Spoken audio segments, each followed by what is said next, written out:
সবাই 6531 জন, শুধু 6531 জন না, আমরা আমাদের ফ্যামিলি নিয়ে আজকে রাস্তায় এসে দাঁড়িয়েছি। আমাদের আজকের বিষয় হচ্ছে বর্তমান সরকারের আমলে আমাদের মাননীয় প্রধান উপদেষ্টা দৃষ্টি আকর্ষণের জন্য দাঁড়িয়েছি।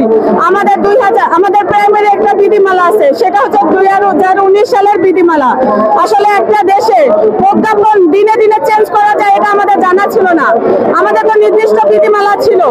আমাদের যদি বিধিমালা অনুযায়ী রায় দিয়ে থাকে তাহলে আমরা সুপারিশ প্রাপ্ত, আমাদের যোগদান করা সম্পূর্ণ দরকার।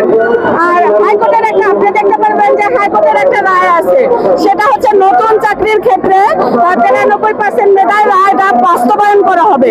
কিন্তু আমরা তো 19 সালের, আমাদের প্রজ্ঞাপন চেঞ্জ না করে, আমাদের বিধিমালা চেঞ্জ না করে আমাদের রায় আইন পরিবর্তন করা যায় না। তো আমাদের প্রাইমারি যে প্রজ্ঞাপন আছে 2019 সালের বিধিমালা, ওই মোতাবেক অনুসারে বর্তমান সরকার আমাদের রায় দিয়েছিলেন। ইভেন 3টা মন্ত্রণালয়, জনপ্রশাসন মন্ত্রণালয়, আইন মন্ত্রণালয় এবং শিক্ষা মন্ত্রণালয় মিলে আমাদের রায়টা প্রকাশ করা হয়। কিন্তু যে কোনো কারণে বিচারপতি কারো প্ররোচনায়, আমি জানি না ফ্যাসিস্ট সরকারের বিচারপতি কিনা, সে আমাদের রায়টা বাতিল করে দেয়। যেখানে আমরা যৌক্তিক, যেখানে এই সরকার আমাদের সুপারিশ প্রাপ্ত করেছেন বিচার বিশ্লেষণ করে, সেখানে আমাদের রায়টা বাতিল করার কোনো প্রশ্নই আসে না। দেশ ও জাতির কাছে আমার একটাই প্রশ্ন, আইন কি প্রতিদিন প্রতিষ্ঠিত করা যায়, নাকি আইন প্রতিষ্ঠিত করতে কোন বিধিবিধান রয়েছে?